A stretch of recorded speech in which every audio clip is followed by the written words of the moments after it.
এখানে অনেকে আছে গার্লফ্রেন্ডকে সময় না দিয়ে কিন্তু আজকে বুদ্ধের গান শুনতে চলে আসছে, বয়ফ্রেন্ডকে সময় না দিয়ে বুদ্ধের গান কিন্তু শুনতে চলে আসছে। এবং যারা বয়োজ্যেষ্ঠরা আছেন একটু আরাম তো করতে পারতেন, তাই না? কিন্তু আরামের ঘুম হারাম করে আজকে বুদ্ধের নাম শুনতে এসেছেন, বুদ্ধ কথা শুনতে এসেছেন।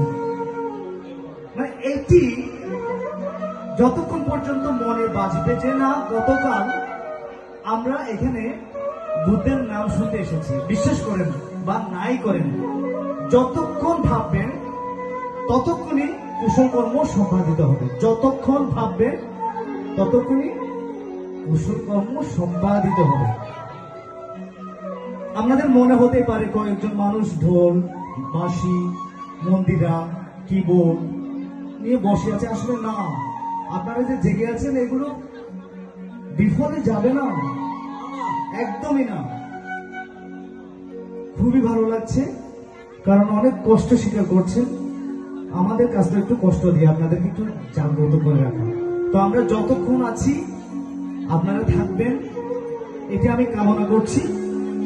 কারণ দেখুন, আগামী জন্মে কুকুর হই নাকি বিড়াল হই, মানুষ হই নাকি পশু হই, কিন্তু আমরা কেউ সেটি জানি না তো। আমরা অতীত জন্মে কি ছিলাম তাও কি জানি? ধরলাম অতীত জন্ম, বিশ্বাস করেন না। এখন আপনাদেরকে যদি প্রশ্ন করি, গত সপ্তাহে ঠিক এই দিনে, এই তারিখে, এই সময়ে কি করছেন, কেউ বলতে পারবেন? সবাই মাথা চুলবেন না, গত সপ্তাহে কি হয়েছে। আরে গত সপ্তাহের কথা মনে নেই, তাহলে গত জন্মের কথা কি করে মনে করতে পারবেন? এই প্রবারণা পূর্ণিমা অর্থাৎ আশ্বিনী পূর্ণিমা কেন আমাদের জন্য স্মরণীয়? কুমার সিদ্ধার্থ আজকে কিন্তু বিরত্যাগ করে সন্ন্যাস ধর্ম গ্রহণ করেছিলেন। কেন সন্ন্যাস ধর্ম গ্রহণ করেছিলেন? ওনার কি বেশি অর্থ করেছিল রাজা কুমারের জন্য? না, দুঃখ থেকে মুক্তি লাভ করার জন্য। এখন কিসের দুঃখ? দুঃখ তো অনেক প্রকার আছে, আপনারা দয়া করে একটু মনোযোগ দিবেন। দুঃখ অনেক প্রকার আছে, যেমন পরীক্ষায় ফেল করার দুঃখ, চাকরিতে প্রমোশন না হওয়ার দুঃখ, বয়ফ্রেন্ড গার্লফ্রেন্ডের ফোন নাম্বার ওয়েটিং আছে, এটাও দুঃখ, বেশিক্ষণ বসে আছেন তাও দুঃখ, বয়স্ক হয়ে গেছেন এখন ভাবছি কেন যে বুড়ো হলাম, সেটা একটা দুঃখ, ছোটবেলায় যখন বাবা মায়ের খাচ্ছি কেন বড় হচ্ছি না, সেটা আবার দুঃখ।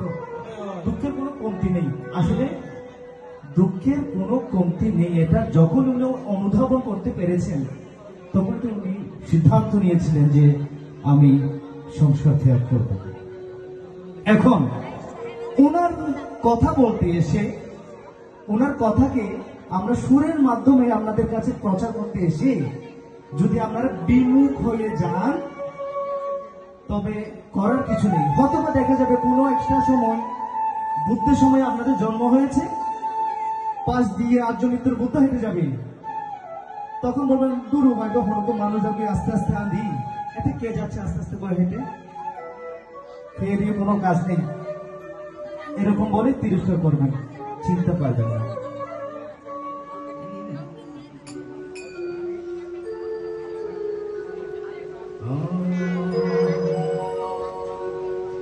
ওরে বাড়ি গাড়ি টাকা করি, হবে একদিন বিশ্বের বড়ি।